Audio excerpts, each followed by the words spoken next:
আবার বলি সেই বাবা ভোলানাথের কথা, এমন পাগল, এত বড় তিন বৈষ্ণবের 3 নম্বর বৈষ্ণব হয়েও কি মেখে থাকতো? ছাই ভস্ম। ভোলানাথ কিসে সন্তুষ্ট হয়? সামান্য আকন্দ ফুল, ধুতরা ফুল, যেটা পথের ধারে পড়ে থাকে, একটা বেলপাতা দিলেই সন্তুষ্ট। এতটাই ভগবানকে ভালোবাসে, এত তার মনে সন্তুষ্টি।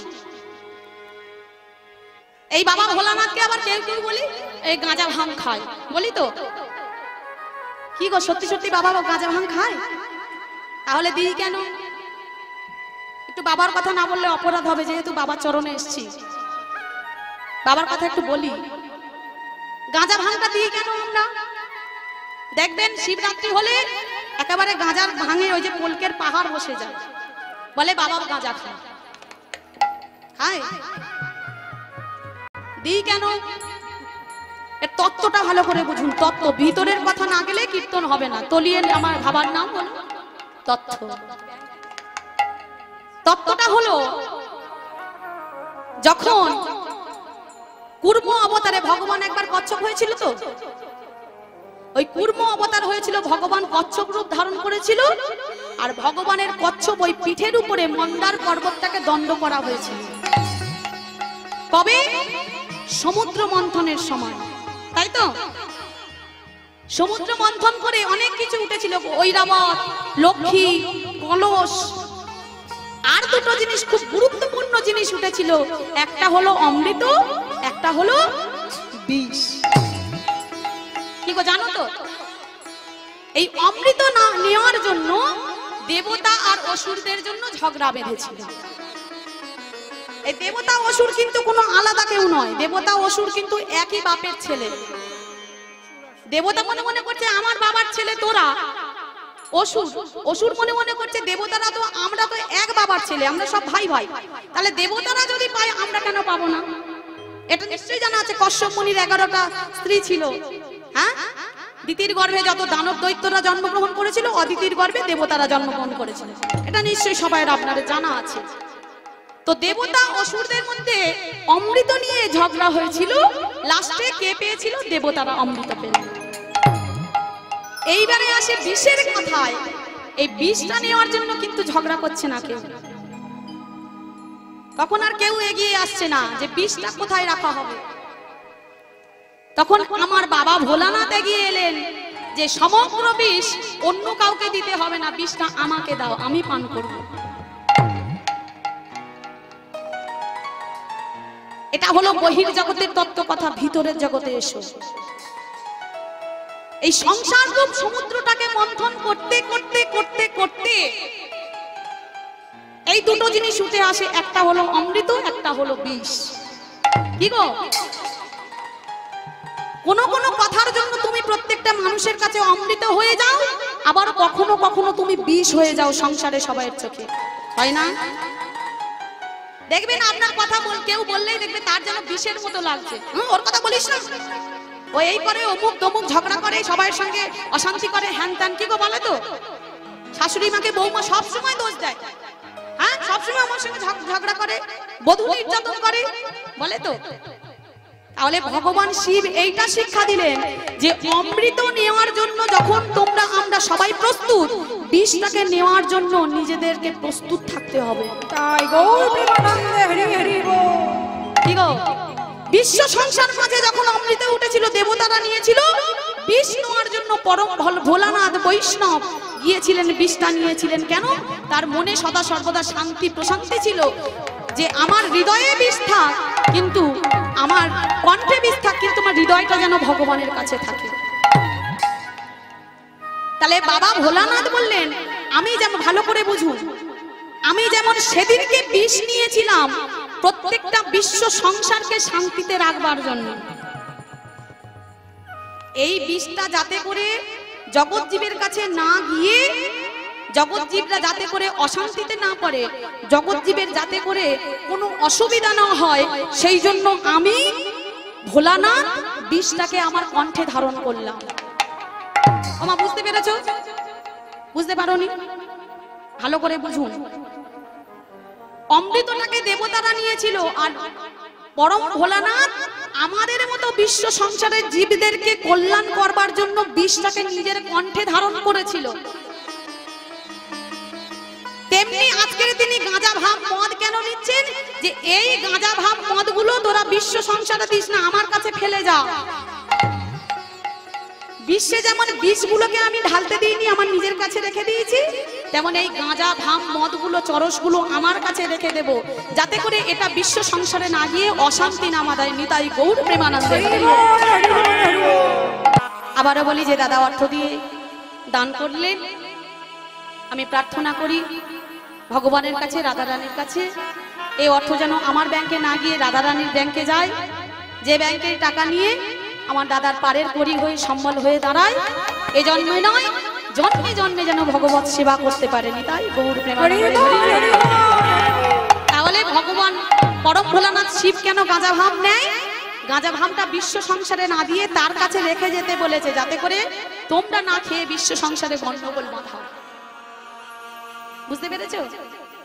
এই হলো শান্তির জায়গা, এই হরি নামের প্রশান্তি। এতটা শান্তি পাওয়া যায়। সদনাথকে বললো, এই বন্ধু আজকে খেলা হয়ে গেল, আর খেলবো না, আমি আসি, বাড়িতে চলে যাই, আবার কালকে দেখা হবে, কেমন? সদন চলে এসেছে বাড়িতে, আর দেখতে দেখতে বড় হয়ে গেল। বাইরে থেকে পশুর মাংস নিয়ে এসে বিক্রি করে জীবিকা নির্ধারণ করে। এইবারে রাস্তায় যাতায়াত করতে করতে রাস্তার মাঝখানে কি যেন একটা চকচক চকচক করছে, একটা পাথর রাস্তায় চকচক করছে, দেখতে পেয়েছে, সেই পাথরটাকে কুড়িয়ে নিয়েছে। কি গো, রাস্তায় আমরাও যেতে যেতে কত পাথর দেখতে পাই, আমরা নিই? কোনটা আসল নকলের মধ্যে ভেদাভেদটা আমরা বুঝি না, নকলটাকে নিয়ে দৌড়ে বেড়াচ্ছি, এটাই আমার, এটাই আমার, এটাই আমার। আসল বস্তুটা চেনার ক্ষমতা আমাদের নেই। রতনে রতন চেনে, শুয়োরে চেনে কচু। এর প্রসঙ্গে একটা গল্প আছে, আর বলবো না, অনেক দেরি হয়ে যাবে। বলবো? দেরি হবে না? আপনারা চলে যাবেন না? আবার প্রসাদের ব্যবস্থা আছে। বলতে বারণ করছে, আমি কি বলি? বারণ করবে না, একদম বারণ করবে না। রতনে রতন চেনে, শুয়োরে চেনে কচু। একদিন নারদ মুনি বিমানে করে যাচ্ছে, যেতে যেতে হঠাৎ একটা জন্তু দেখতে পেল। জন্তুটা কি আপনারা বলবেন?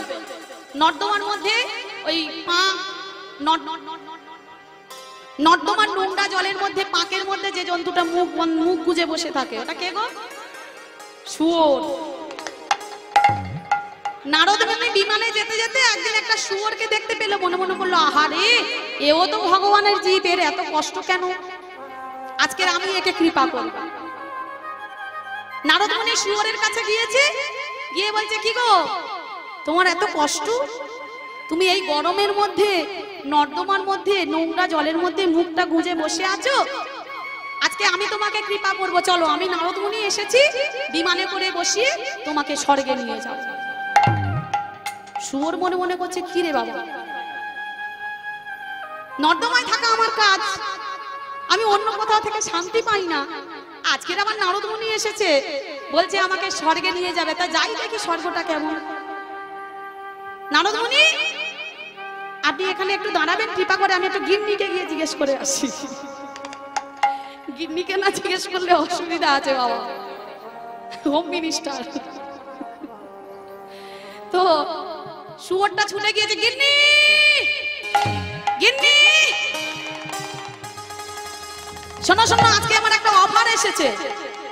নারদ মুনি নিজে এসেছে বিমান নিয়ে, আমাকে নাকি স্বর্গে নিয়ে যাবে, আমি যাব? বললে, তুমি হলে আমাদের শুয়োর জাতির গর্ব। নারদ মুনি তোমাকে বিমান নিয়ে এসেছে মানে তুমি তো শুয়োর জাতির গর্ব। অন্য সব শুয়োররা বলছে, গুরুজি, গুরুজি, আপনার জন্য বোধহয় সন্তুষ্ট হয়েছে নারদ মুনি, যান, আপনি স্বর্গে যান, আমি বরং আপনার ছেলেপুলেগুলোকে দেখভাল করব।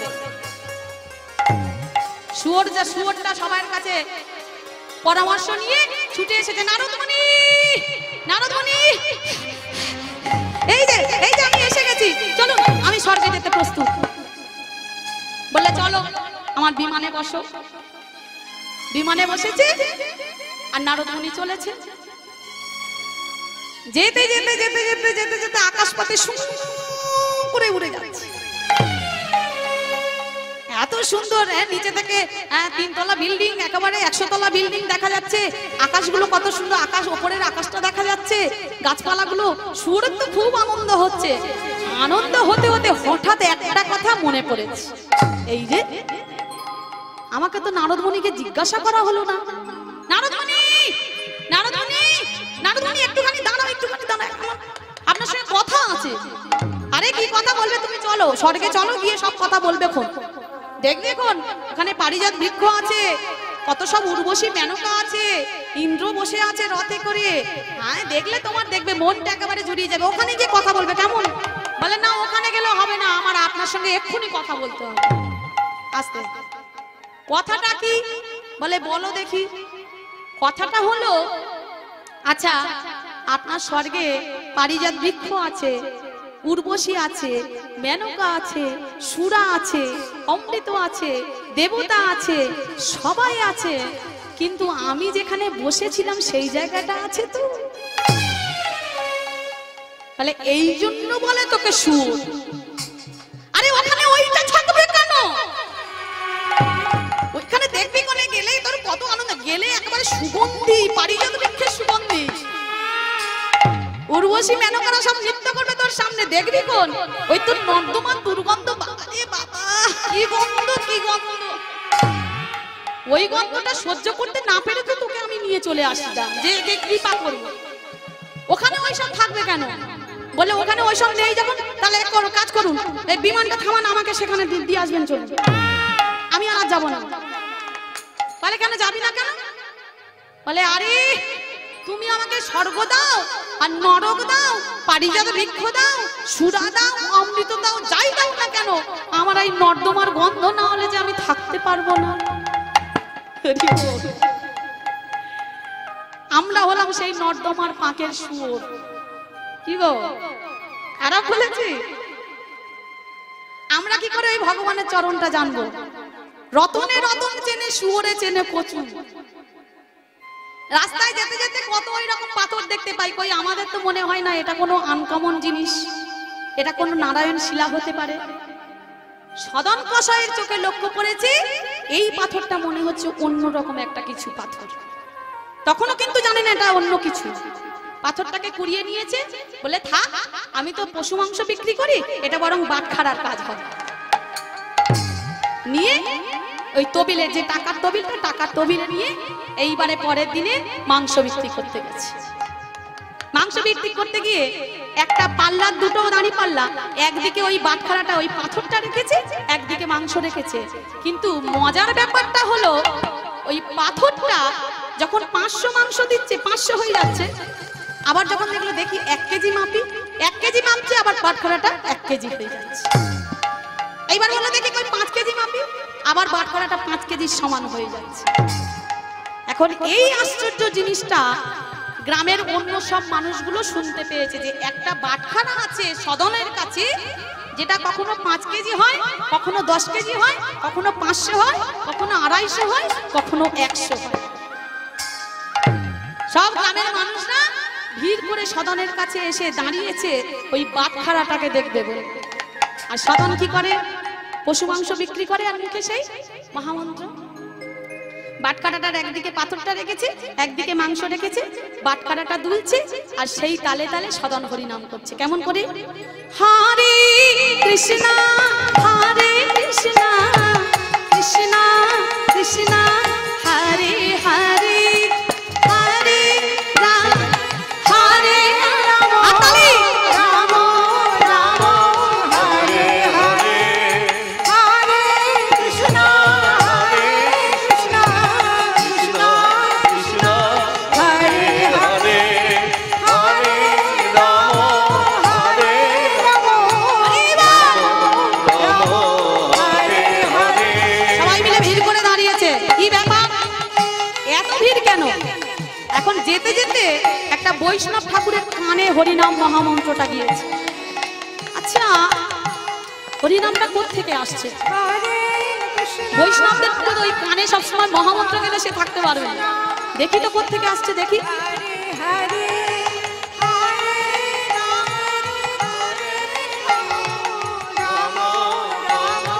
বৈষ্ণবরা ওই ভিড়ের মধ্যে গিয়ে দাঁড়িয়েছে। সরো সরো সরো সরো সরো, দেখি কি ব্যাপার।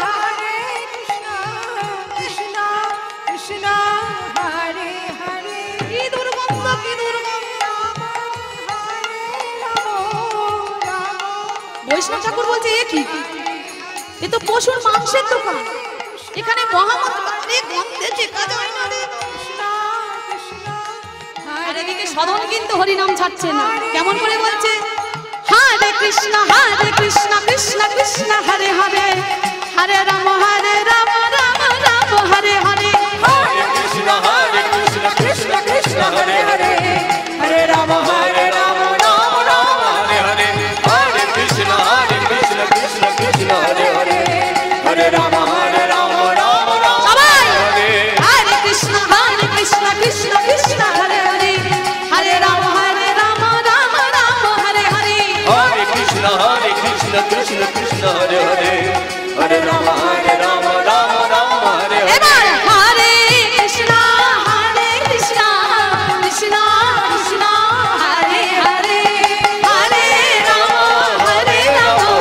রাম রাম হরে হরে, হরে কৃষ্ণ কৃষ্ণ কৃষ্ণ হরে হরে, হরে রাম রাম হরে। আরে কি গন্ধ রে বাবা, গন্ধটা কোথা থেকে আসছে রে?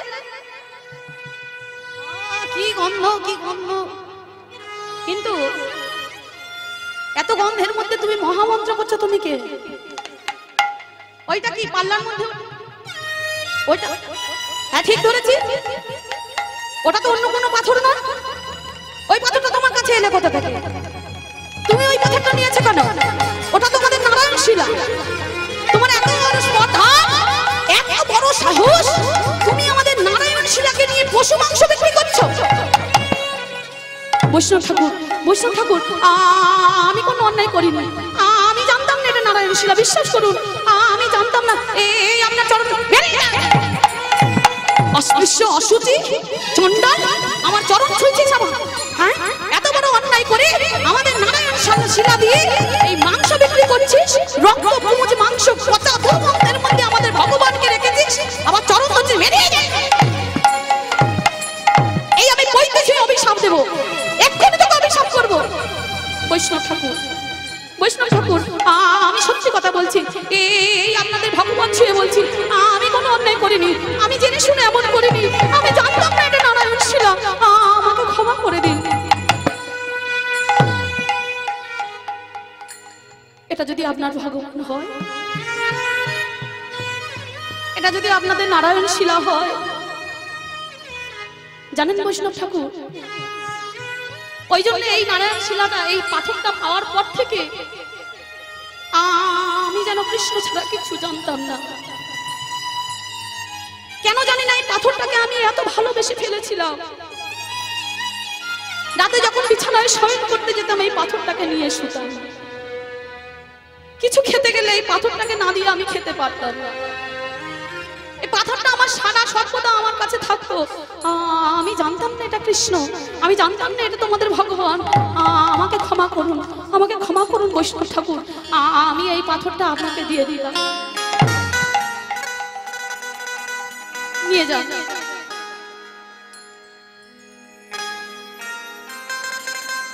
যে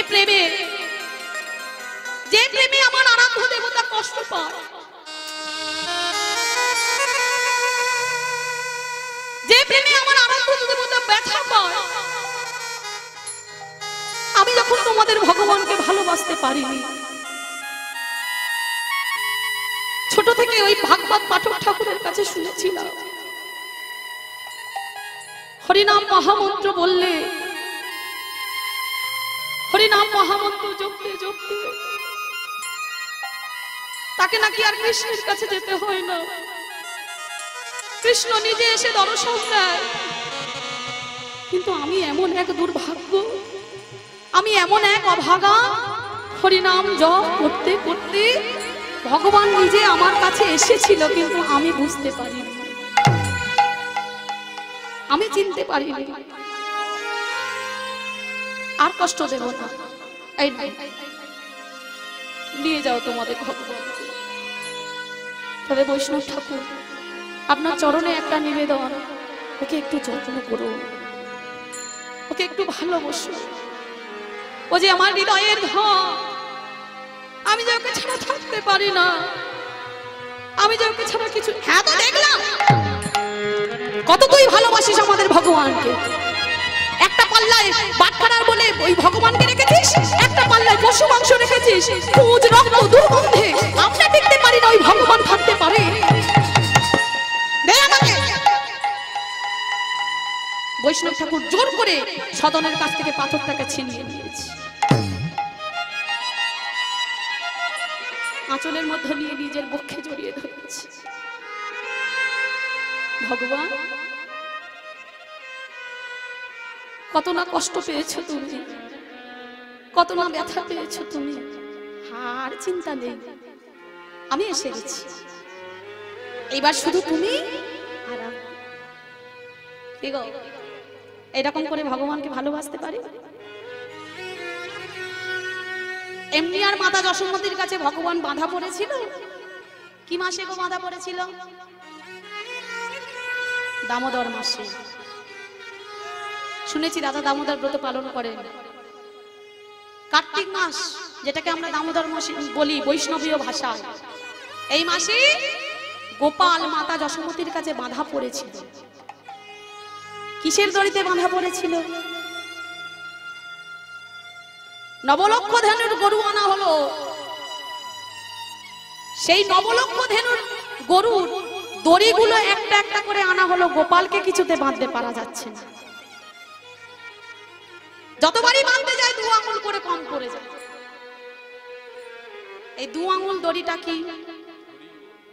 কেন 2 আঙুল করে কম পড়ে যাচ্ছে? এতটুকু ছেলে, ছোট্ট ছেলে একটা গোপাল, সেই গোপালকে বাঁধার জন্য নবলক্ষ ধেনু গরুর দড়ি আনা হলো, তবু 2 আঙুল করে কম পড়ছে। এই 2 আঙুল কি? একটা হলো ভক্তের ভক্তি, আর একটা হলো নয়নের জল। হরি বল হরি বল হরি বল। এই প্রেমের দড়িতে ভগবান বাঁধা পড়ে, প্রেমের রজ্জু। শবরীমা হীরা চণ্ডালের মেয়ে, চণ্ডালের ঘরে জন্ম। কতটা ভালোবেসেছিল যে রামচন্দ্র নিজে এসে শবরীমার কুঠিরে এসে সেবা গ্রহণ করেছিল। আমার থেকে আপনারা অনেক বেশি জানেন, আমার জন্মের আগে থেকে আপনারা কীর্তন শুনছেন। ভগবান বাঁধা পড়ে প্রেমের দড়িতে, তাকে ভালোবাসতে হবে। বৈষ্ণব ঠাকুর আজকের বুকের মধ্যে জড়িয়ে নিয়ে বলছে, ভগবান আর তোমার চিন্তা নেই, এইবারে শুধু তুমি আর আমি থাকবো। কেন? আদর করতে করতে ভালোবাসতে বাসতে বাড়িতে নিয়ে গেল বৈষ্ণব ঠাকুর। নিয়ে গিয়ে পরের দিনকে শত শত কলসি গঙ্গার জল এনেছে। কেন না? এতদিন ওই দুর্গন্ধযুক্ত জায়গায় ছিল, পশু মাংসের সঙ্গে ছিল, পুঁজ রক্তের সঙ্গে ছিল। ভালো করে স্নান করাতে হবে ভগবানকে। শত শত কলসি গরুর দুধ নিয়ে এসছে, ঘি নিয়ে এসছে, মধু নিয়ে এসছে, অগুরু চন্দন নিয়ে এসছে, কর্পূর নিয়ে এসছে। ভগবানকে মাখিয়ে স্নান করালো, অভিষেক করালো। অভিষেক করিয়ে ভগবানকে ভোগ নিবেদন করছে। কি গো, ভোগ লাগিয়ে পান আপনারা? ভগবানকে দিয়ে খাও তো? কি দাও? 2টো করে নকুল দানা? হ্যাঁ, অনেক কিছু দেওয়া যায়। ভগবানকে না দিয়ে খেলে চুরি করে খাওয়া হয়, চোরের অন্ন খাওয়া। আপনাদেরকে আমি শেখাচ্ছি না, আপনাদেরকে আমি জোর করছি না। যতটা পারবেন ভগবানকে দিয়ে পাওয়ার চেষ্টা করবেন, তবে ওই সব নয়। একটু পরমান্ন করুন, ভগবানকে নিবেদন করুন।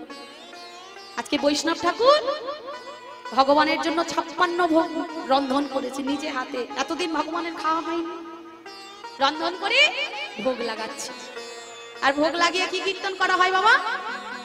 ভোগারতি কীর্তন করা হয়, হয়তো? আজকে ওই বৈষ্ণব ঠাকুর ভোগারতি কীর্তন করছে।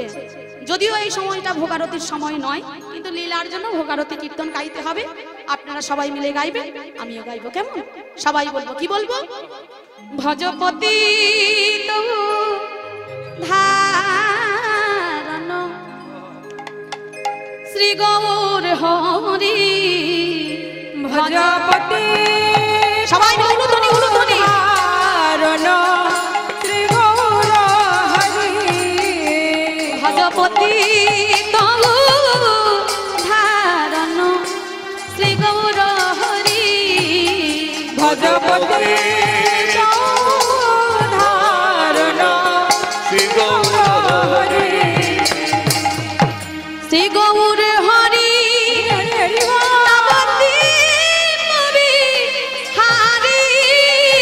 শ্রী গৌর হরি নবদ্বীপ বিহারী শ্রী গৌর হরি নবদ্বীপ বিহারী গৌর হরি নবদ্বীপ বিহারী জয় জয় দীনদান ময় হিতকারী ভজপতি উলুধ্বনি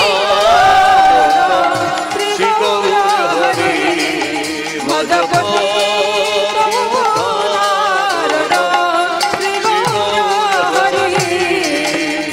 ওগো নাহি জানি পরিপাটি না জানি রান্ধান নাহি জানি কি গো আমি তোমার জন্য রান্না করতে জানি না তোমার জন্য রান্না করে মাতা যশোমতী কত প্রেম দিয়ে রান্না করে তোমার জন্য রান্না করে সচী মাতা তোমার জন্য রান্না করে আমার রাধা রানী আমি কি করে তোমার জন্য রান্না করতে পারবো আমি কি রান্না করতে জানি কি গো এরকম করে বলেছো কিছু মনে করবেন না মা বর্তমানে যা পরিস্থিতি হয়েছে আমাদের কালচার সব ভুলে গেছি সব বিদেশি কালচার গুলোকে নিয়ে এসেছি ছেলের জন্মদিন হবে সুন্দর করে একটা বড় করে কেক করে তার বয়স অনুযায়ী মোমবাতি একটা একটা করে লাগিয়ে আগে ফু দিয়ে নে ভাই কি গো এটা কি নিয়ম এটা আমাদের কালচার কি গো মা এটা আমাদের কালচার এটা আমরা করছি কেন করছি বিদেশিরা করছে আচ্ছা মা বলুন তো এটা কতটা যুক্তিযুক্ত আপনাদের কাছে জিজ্ঞাসা করি মন্দিরে যখন পুজো করতে বসে যার নামে পুজো দেওয়া হয় আস্তে বাবা একটু বসতো দেখি দেখতে পাচ্ছি না যার নামে পুজো দেওয়া হয় পুজো করতে করতে যদি প্রদীপটা নিভে যায় তাহলে সেটা মঙ্গল না অমঙ্গল অমঙ্গল কি গো অমঙ্গল তো যার নামে পুজো করছি পুজো করতে করতে যদি প্রদীপটা নিভে যায় আমরা বলি নিশ্চয়ই কোনো ক্ষতি হবে বা অমঙ্গল হবে তাহলে যে ছেলেটার জন্মদিনের শুভ কামনা করে আজকের এই কেক সাজিয়েছি বন্ধুদেরকে নিমন্ত্রণ করেছি বড়দেরকে গুরুজনদেরকে নিমন্ত্রণ করেছি সেই ছেলেটার জন্মদিনে মোমবাতি লাগিয়ে আগে মোমবাতিগুলো ফু দিয়ে নিভিয়ে দিচ্ছি এটা কি মঙ্গল না অমঙ্গল অমঙ্গল অমঙ্গল তো তাহলে আমরা মা হয়ে আমার ছেলের অমঙ্গলটা আমি নিজে করছি ছেলের মঙ্গল করব বলে জন্মদিন করেছি আমি মা বাবা হয়ে আমি নিজে অমঙ্গল ডেকে নিয়ে আসছি এটা আমাদের সংস্কৃতি নয় এটা আমাদের কালচার নয় আমাদের ভারতীয় সংস্কৃতিতে হয়তো তুমি আমিষ খাও অসুবিধা নেই বললাম না কৃষ্ণ বলতে বলতে বলতে বলতে যেদিন কৃষ্ণের কৃপা হবে সেদিন কৃষ্ণ তোমার জিহ্বাগ্রে নিজে আসবে তোমার বলতে হবে আমি বললেই যে আপনি নিরামিষ খাবেন এমন কোনো ব্যাপার নয় জিহ্বার লালসাটা ছাড়া এত সহজ নয় তাহলে কি করতে হবে একটু পরমান্ন রান্না করবেন একটু নতুন হাঁড়িতে করে রান্না করে একটা প্লেটে সাজিয়ে একটু তুলসী পত্র দিয়ে ভগবানের কাছে দিন একটা ধূপ প্রদীপ জ্বালিয়ে নেন ভালো করে শুনুন আমি জানি না কতটা যুক্তিযুক্ত কথা আপনাদের যদি যুক্তিযুক্ত মনে হয় বলবেন একটু পরমান্নটা তুলসী দিয়ে সাজিয়ে ভগবানের কাছে দেন একটু ধূপ প্রদীপ জ্বালিয়ে দেন দিয়ে বলুন হে ভগবান আপনার কৃপাতে আমি সন্তান পেয়েছি এটা আমার সন্তান নয় তুমি কৃপা করেছো তাই সন্তানটা পেয়েছি তুমি কৃপা করেছো তাই আবার পরের দিনে সূর্যটা আমার ছেলেটা দেখতে পাবে তাহলে আমার এই সন্তান, এটা আপনার সন্তান, ওর যেটা ভালো হয় যেটা খারাপ হয় তুমি করো। তুমি এই পরমান্নটা প্রসাদ করে দাও, আর এই প্রসাদটা দিয়ে আমার ছেলের একটু মঙ্গল করে দাও, ও যেন তোমার চরণের দাস হতে পারে। তাই গৌর প্রেমানন্দে। ওই যে মন্দিরে প্রদীপটা দিলে সেই প্রসাদী প্রদীপের তাপটা নিয়ে ছেলের সর্বাঙ্গে দিয়ে দেয়। পৃথিবীতে কোনো অমঙ্গল আপনার সন্তানকে ছুঁতে পারবে না। ভগবানকে বলুন আমার কিছু নেই, তুমি দিয়েছো, তোমার জিনিস তোমায় দিলাম। নাহি জানি পরিপাটি আমি না জানি না ভাঙা, নাহি জানি পরিপাটি না জানি না সুখারুখা এক মুষ্টি অনহ ভগবান, ওগো সুখারুখা এক মুষ্টি হরি বল হরি বল ভজপতি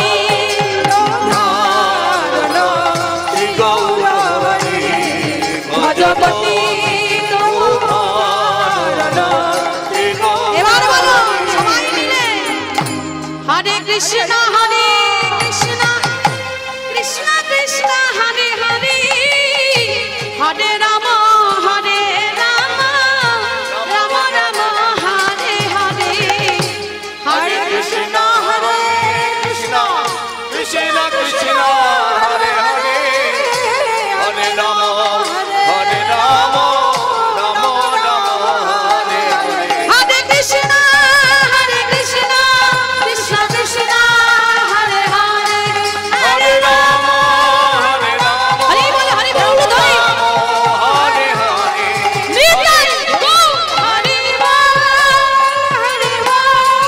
হরি বল হরি বল হরি বল হরি বল হরি বল হরি হরি হরি। কি গো ভক্তরা সবাই ভোগারতি দর্শন করেছো তো? করেছো? এইবার প্রসাদ দেওয়া হবে সবাইকে। ওমা আমি আপনাদের কাছে যেতে পারছি না, আমার দাদা প্রসাদ দিয়ে দেবে, কীর্তনের পরে প্রসাদ পেয়ে নেবেন কেমন? আজকে সদন বৈষ্ণব ঠাকুর ভোগারতির পরে সবাইকে ডেকে ডেকে প্রসাদ দিয়েছে।